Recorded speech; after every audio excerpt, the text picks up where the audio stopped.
Hi everybody, this is Trina, Claxton Tree Crochet, and I have been tagged by Mary of Mary's Crochet Chit Chat. Thank you, Mary. So, anyway, okay, I have been tagged by Mary's Crochet Chit Chat. Sorry for acting silly. But seriously, to tell the 10 non-yarny things about me. So, here they are. Number 1. Oh, this one's a serious one. I was bullied as a child, and this happened almost every day from the time I was in the 3rd grade that I recall till I graduated from the 6th grade at 12 years old. I think I was 11 or 12 whenever you graduate from the 6th grade. That was also the last time that my mother allowed me to go to school. So I only graduated from the 6th grade. It's probably probably obvious, but no. My mother suffered. I was an only child, and my mother had me at 42. She had suffered from mental illness. Was diagnosed as senile dementia, and I was raised by my mother with her mental challenges. And when I was constantly bullied, and the schools couldn't do anything about it, and the police couldn't do anything about it, and when the parents were confronted by the police and the school system and my mother, they denied that their children were ever involved in such a thing. So my mother decided to keep me out of school for my safety, and also she wanted me to be near her all the time. She was very overprotective. So she decided, you can stay right here at home, and I will supply all your books, and you know how to read, and if you can read books, anything that you need to learn, you get into the book and you learn it, because you can learn anything that the schools teach you in a book. The only thing that it didn't teach me, of course, that I was deprived of, was the social contact, which later on kind of stuck with me into my adult life, where most things that you go through as a child, you have already gone through and with classmates and in school and socializing with other your peers. I kind of missed all that and had to learn it the hard way as an adult. But I'll tell you that my mother provided a lot of excitement and everything, and I was really isolated from everyone, and I enjoyed it. I was with my mother. I had no restrictions whatsoever about bedtime hours or how much television I could watch. I pretty much became the mom. My mother used to call me Mama, and it was like our roles were reversed. I became the mother, and my mother became the child. And so it was a very strange upbringing, but I learned a lot from it, and I know the things that I remember most about my mother is that she was a passive person who never had a disparaging word to say about anyone. And so I grew up in that environment, but she was very protective, and I appreciated her doing that for me, because I was getting beat up constantly, and to a point where I think my mother just became fed up when the kids started fighting her. And so she just kept me isolated. Somehow I fell beneath the tracks and the cracks, or whatever they say. And no one really noticed that I was out of school except my family. And no one could do anything much about it. It was kind of slow getting the process of the courts getting involved until I became 16, I think. And then they did intervene, the social workers and everyone intervened. And they would interview me and say, you know, she's pretty well adjusted for someone who has been isolated, except I was a little bit afraid of coming outside. So we had to, the social worker had to work with me with that. But I learned a lot. That social worker also became a friend who befriended me and took me to plays and operas and ballets, and she connected me with a big sister who took me to, oh my goodness, she took me to women's lib rallies. little bit known to me, that was really a hot issue when I was growing up, and when I was when I was a teenager. So I would go with her, and we would sit at booths and hand out pamphlets. I didn't know too much about that, but she was a married lady, but she was very pro women, And so I had a very odd but exciting childhood, and it was lacking in a lot of areas and very difficult and to cope in areas too. But I wouldn't have traded it. If I had to do it over again, I would still believe that I had the best mother ever, and despite her challenges, and I had the best upbringing in the neighborhood that I grew up in, despite the bullies. And even lessons were learned by those who bullied me. So I mean, I think a lot of that has helped shape me, and in a good way, not a bad one, a good way. So I say I was bullied as a child. So the number one thing about me is that I was bullied as a child, and I was born to an older mother, and I was teased for that reason.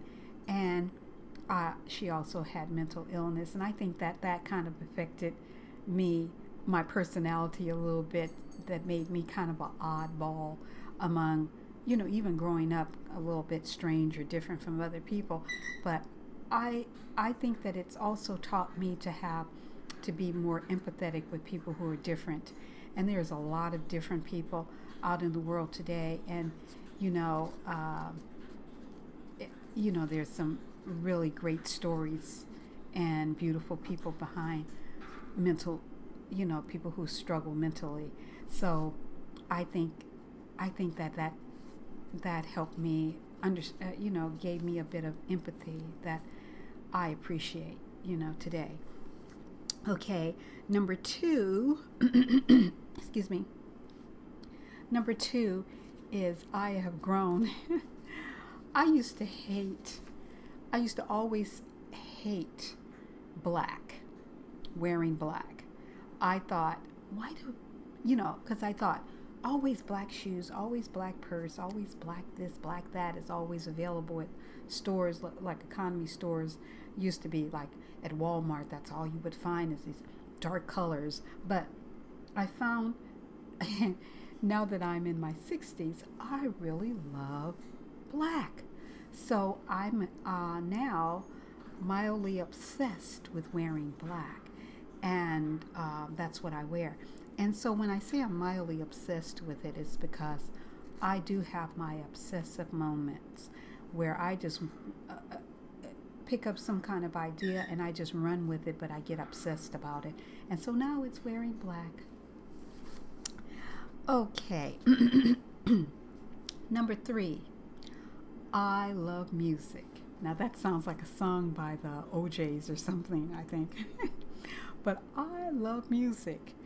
I love foreign music. I just turn on, uh, I turn on the internet radio and I just tune into foreign music from different parts of the country just to hear the music that's coming from that country. What are they listening to? And that's very interesting, but I love all kinds of music. I love country music. My mother was a country music fan. She watched Hee Haw and the Grand Ole Opera, and Tammy Wynette and Roy Clark and Loretta Lynn, I think it's Loretta Lynn, were her favorites, and I loved them too. So Hank Williams Jr., Hank Williams and Hank Williams Jr., they were her favorites, and so I grew up on country music, and I love it too. Even today's country music. I love alternative rock, rap, soul food, soul music, and I don't like rap with profanity in it, of course, but all kinds of rap. They have Christian rap. They have rap that's explicit, but kind of you get a clean version. I listen to that, but sometimes the dirty version, I want to know what they said, so I do listen to that too. And I love gospel music and opera. If I play opera, I don't know. It's like you're cooking liver. People just do not want to hear opera, but I love it. And and also with that, I am obsessed with YouTube, the non-professional amateur singers on YouTube that do cover songs, their version of a cover song of someone that's their favorite. I love listening to their versions and listening to the young people, especially people who aren't professional, and just doing a cover song into the camera of their favorite song or singer's song, of the song of their favorite singer, or playing the guitar. I really love watching music cover videos. And so number 4 is I have this secret desire to own a bearded dragon lizard. I think they're so cute. I would love to have a little bearded dragon just like frolicking around my neck. I would name him something. He would be like my baby. But of course, I have enough pets, and I don't know if I have enough pets, but I always had a secret desire to own a bearded dragon. So when I see someone, I do watch the YouTube videos with people with their bearded dragon. I'm like, I want one of those. And it's like, be careful what you wish for, because I always wanted a bunny, a rabbit, when I was growing up. But of course, rabbit is a big responsibility. So I knew I could never have. My mother would never let me have a rabbit. But I ended up, one day I was walking through my apartment complex here where I live, and I saw my dog started barking at something rustling in the bushes. She's like the dog that comes from that's in the horror movie that goes to investigate the rustling in the bushes in the dark woods, and then the monster jumps out. Well, I saw she went into the bushes, and I said, you better come out of there. It could be a skunk or a snake or something. And so I pull her out, and she starts barking. Well, I see ears, and I didn't know. I said, what is that? I saw these long ears. I'm like, what is that creature? And then I could see the opening in the bushes, and I said, "It's a rabbit! Oh, rabbit, hi, baby!" And so I started calling him, and he started inching towards me.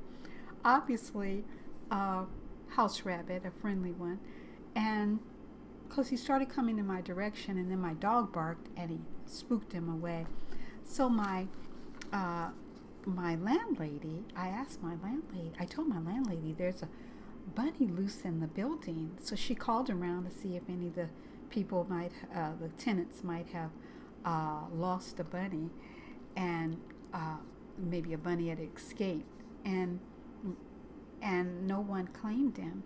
So I said, if I could catch him, can I have him? And she said I could, and so I have a bunny.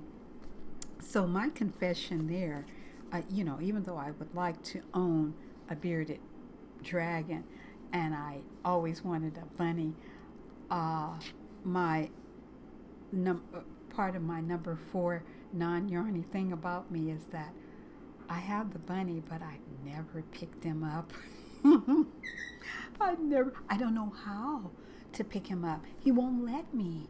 And so I have a few neighbors who have come in to see the bunny, and they have owned bunnies in their lifetime as kids. And one of my neighbors had worked with a photographer where they had to pose the bunnies at Easter. The kids were taking pictures with bunnies, and they had to pick up the bunny and place him in the picture, and she couldn't even pick up that bunny. He does not want to be picked up. And I figure, okay, until I learn from maybe the vet will show me how to pick him up. Until I learn, I'm just going to let him, because I know rabbits don't like to be handled anyway. So until I learn, I'm going to let him be a bunny. He doesn't have to, I don't have to pick him up.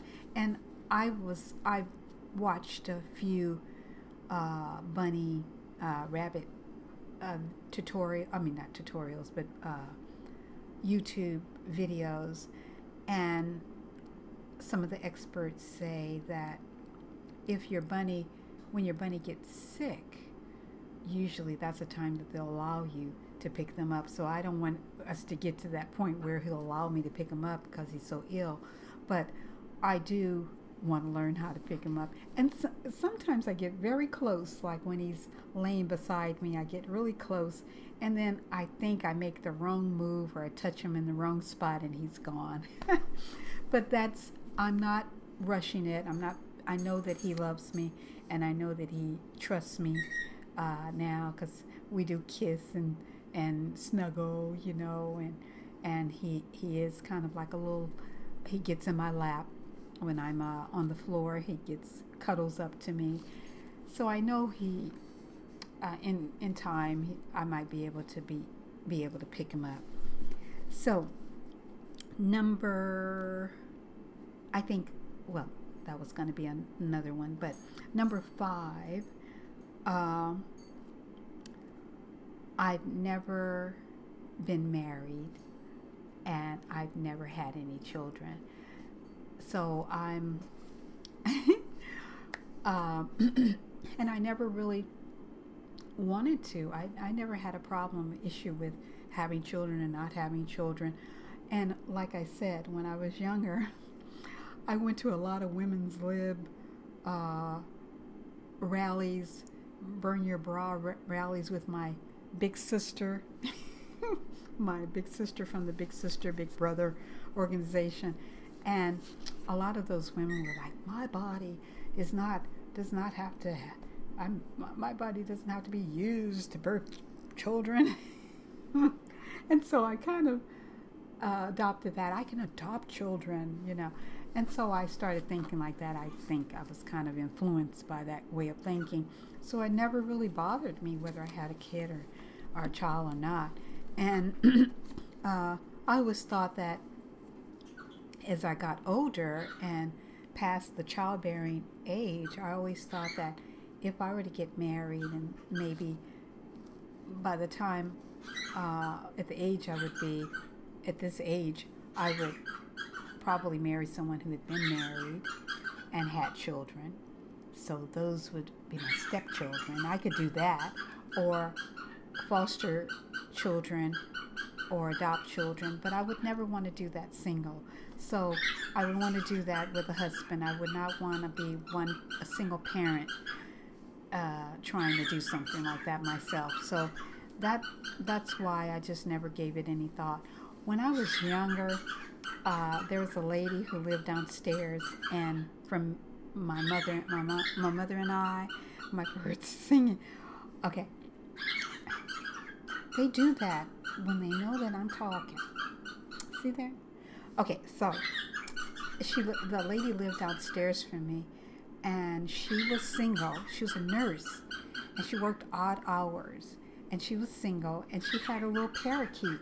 She was a pretty lady, very beautiful lady, but she was a Christian lady, and she said she did not want to get married. She'd never been married and never had any children, and the little parakeet was her baby.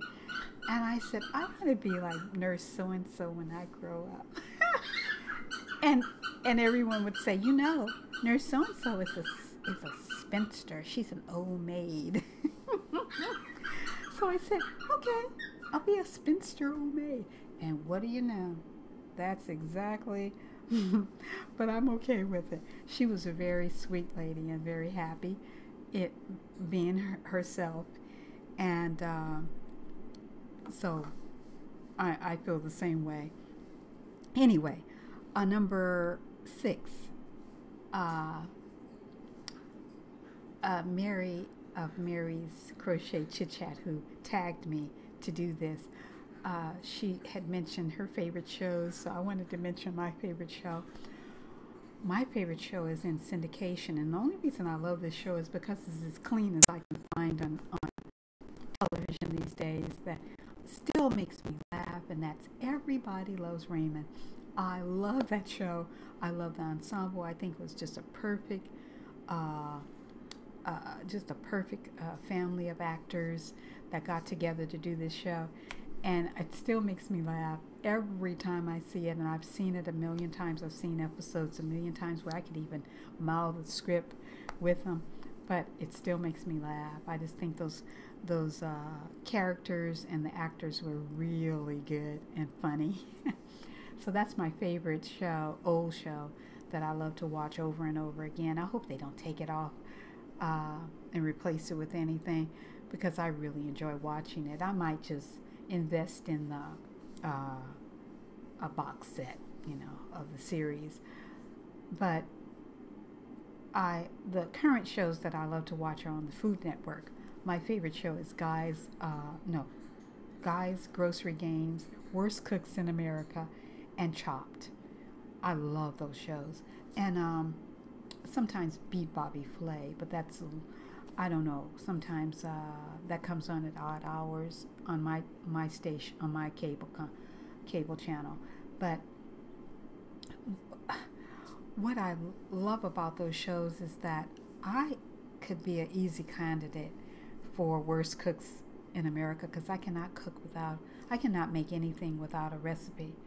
And yet my food can come out good, but it comes out very good. Like, you would think that I was a cook, but I know how to follow directions, and that's what wins at the end of the day. But if I didn't have the cookbooks or the internet for recipes, and you had to put me in the kitchen, I wouldn't know what to do. I can make toast, and I can make some toast, and then maybe I can make some cheese toast, and I can do eggs. I can do scrambled eggs, poached eggs, 3-minute eggs, and eggs over easy, and I can do toast. So that's what I can do. So I can, you know. And I think that's I could do toast. So, okay. So I get, yeah, if I had to eat, I'd go in there and get an egg and some toast. Okay. Next, number 7. I love dreadlocks and wearing my hair in dreadlocks or bald. Those are my 2 go-to styles. So, as you know, as you can see, my hair I'm doing the dreadlocks now. And so I go from dreadlocks to bald. And so now I'm letting my hair lock. I'm allowing my hair to lock. And it's a process that takes months and months.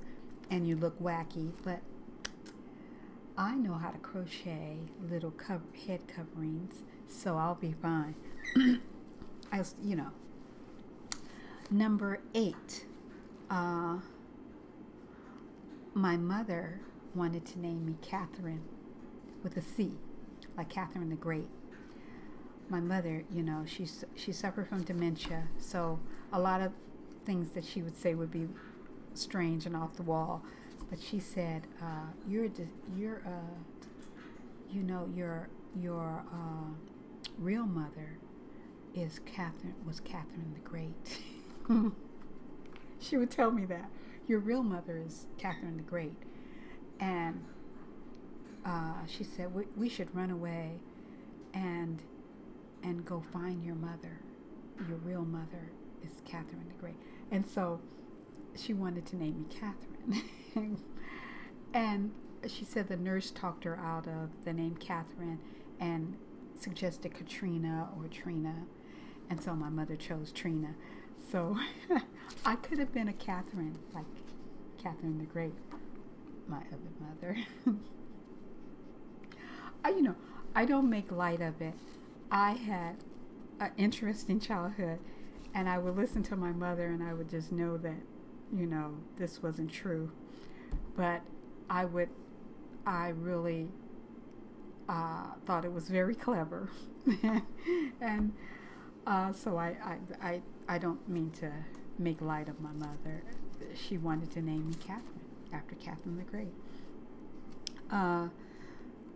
Number 9, I've never traveled outside of California except over the county line to go to Las Vegas and Lofton, Nevada. My aunt used to being a senior at the time that I was a young adult. My aunt used to be in charge of chartering buses for the senior citizen group she belonged to go to Vegas every now and then, and they would go on these trips, and she would save a seat for me if I wanted to go, and she wanted me to come along with her. And I was like the only young person with all these senior citizens, and I enjoyed going. So every once in a while I'd just make a little room to go travel with them. They usually go on a weekend and stay 2 or 3 nights, or 2 nights on the weekend to Las Vegas. And these little ladies would just gamble, play the penny machines and the quarter machines, nothing big, just spending money at the slot machines with nickels and pennies and nickels. And that's what I would do. I would just join them and do that. But most of the time, I would just get these little virgin drinks like cherry Cokes and 7-Ups and little finger sandwiches. And that's what I went for. I'm like, ooh. And the buffets. I'm like, ooh, yes, I want to go. Get to eat and drink soda pop. So that's what I enjoyed most about that. So I have never been out of California, though. And I've always dreamed of going different places. When I meet other people, people from other places, I'm like, can I go with you? Can I go back with you? Can I come visit you? And of course these are strangers, and you can't just do that with strangers. So I've never had the opportunity. And most of the time when people were traveling and I could go with someone, I didn't have the money. And when I wanted to go with someone, they wouldn't, and I'm ready to go, or I think I can afford to go somewhere, they wouldn't have either have any interest in going or the money to go. So I just never traveled. And let's see, I guess that was I think that was it. I think I included number 10. Okay, so I included number 10, the bearded dragon with the bunny. But I'll say number 10 is I have this secret desire to be a better artist. I'm an artist wannabe. I kind of teach myself how to draw and paint, and I would just like to be a better artist. So that's number 10 thing about me. I love art. I love doing art and drawing, and mostly doodle. All I do is doodle art. But there are fantastic doodle artists. I wish I had saved some of my doodle artwork. I mean, I wish I had it with me. Hold on, I'll try to find it.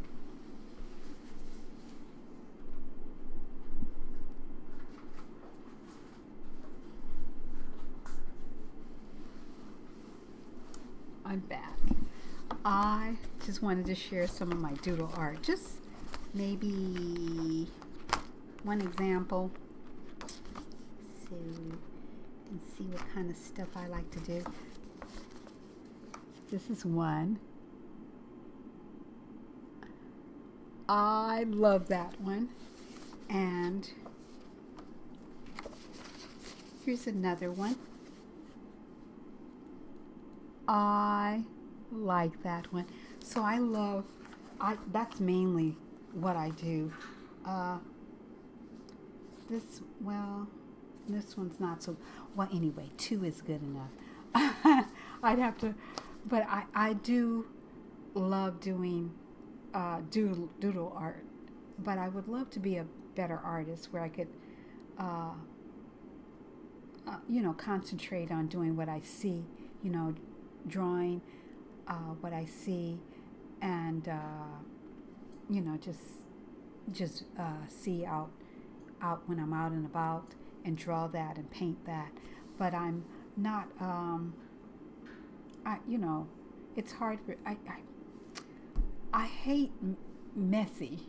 And one thing about painting is I have to take out all these supplies and use all the supplies. It takes a little time, takes a little chunk of the day to do the artwork, and then I have to put it away and clean it up, and I haven't got to that place where I'm patient enough to do those kind of things. But that's what I want to do. I want to concentrate on being a better artist. So those are the things about me, that the non-yarny things about me. So I enjoyed the tag. Thank you for tagging me, Mary of Mary's Crochet Chit Chat. I just adore you. I just thank you for being my friend, my YouTube friend and acquaintance there, privately as well. And